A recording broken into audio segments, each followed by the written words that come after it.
का त्यांनी पत्रकार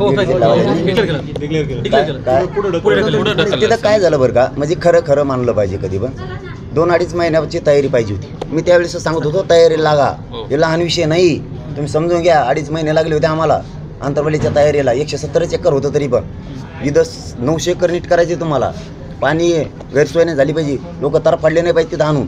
6 करोड मराठा खरोखर येणार आहे. आता 20-22 दिवस हातात राहिले, कशी तयारी होईल तिथं? बरं, मला माहीत असून मी जर समाजाला आव्हान केलं असतं या, तर समाज मला उद्या नाव ठेवलं असतं. समाज मला म्हणला असता एवढा समाज तार पडला राव, तुम्हाला माहीत होत तयारी नाही, तुम्ही सांगायचं ना. लाखो करोड रुपये खर्च समाजाचा होणार आहे. आई बहिणी लेकरं येणार आहे, तर कारण करोडोनं माता मावल्या येणार होते. त्यांची इतके हाल झाले असते तिथं. ते काय नुसते गाडावर चढायचे आणि इकडून उतरायचा असा विषय नव्हता. प्रचंड मोठी सभा होती. चांगली गोष्ट आहे, काय नाही, 2 पावलं मागं सरकारला आणखीन मोठी होईल. बीडच्या मराठी आणखीन मोठी करतील. पण पाण्याची व्यवस्थेची अडचण होती वाटतं तिथं बहुतेक.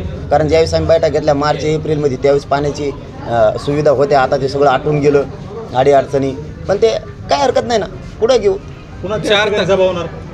दसरा मेळावा सुरू करायचा असं काहीतरी समोर आहे. आता मी नाही ऐकलं त्यांचं निवेदन काय आहे, परंतु ही जर पुढे घेतली असेल तर मग महाराष्ट्रातल्या मराठा समाजालाही सांगतो की 8 जूनची नारायणगडची वरती तारीख ही 8 जूनला कार्यक्रम होणार नाही.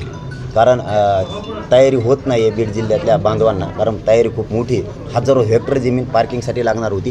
ती 2.5 महिन्यापासून तयारी करा म्हणत होतो. त्यांनी बहुतेक मागं पुढं झालं असेल काही कामाच्या निमित्तानं, त्यांच्याकडून झालं नसेल. त्यांनाही दोष द्यायचा नाही, ते आपलेच बांधव आहेत. आपण पुन्हा ते तयारी करते, पुन्हा पुढची तारीख जी कळल त्या तारखेला येऊ. सध्या तरी बीडची 8 जूनची सभेची, महासभेची, विशाल सभेची तारीख पुढे ढकलण्यात आली, अशी आत्ताच पत्रकार बांधवाच्या माध्यमातून माहिती मिळाली.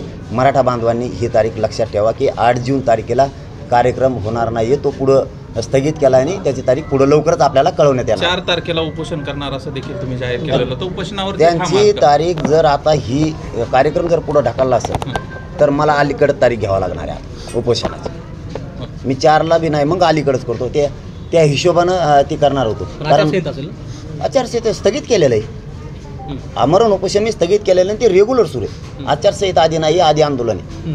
तसे आंदोलन मग तांबडला सुरू आहे. आत्ता आचारसंहितेत होतं. जे रेग्युलर सुरू आहेत ते थांबवता येणार नाहीत ना. आणि मी काय करायलो, आमरण उपोषण करायलो. 4 जून फायनल आहे, पण मग आता यांचंही झालेच म्हणल्यावर मी अलीकडेच येतो ना. कारण मला वेळ नाही व्हायला घालत, माझ्या समाजाला न्याय द्यायचा. चलो.